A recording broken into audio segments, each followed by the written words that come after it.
जननी अब का होई छुपा रे दू गो रखले बारे दो गली ही हम कारे दू गो रखले बारे दो गली ही हम कारे। Presented by Tiger Music.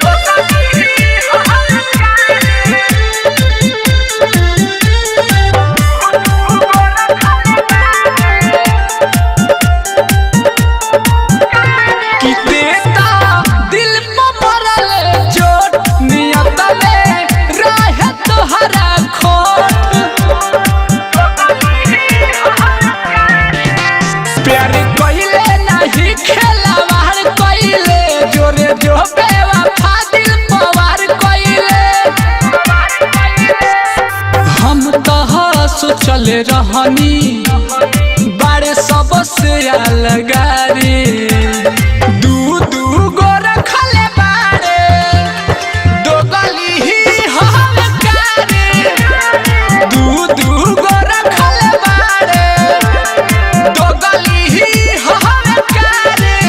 Presented by Tiger Music.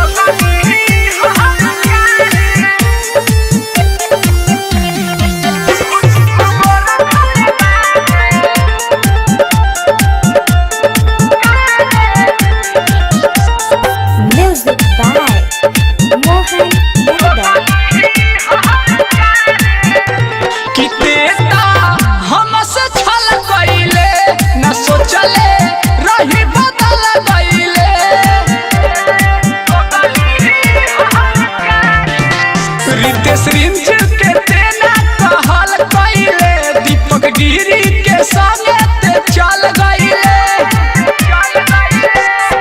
आशिक अभिषेक के दिलावा ते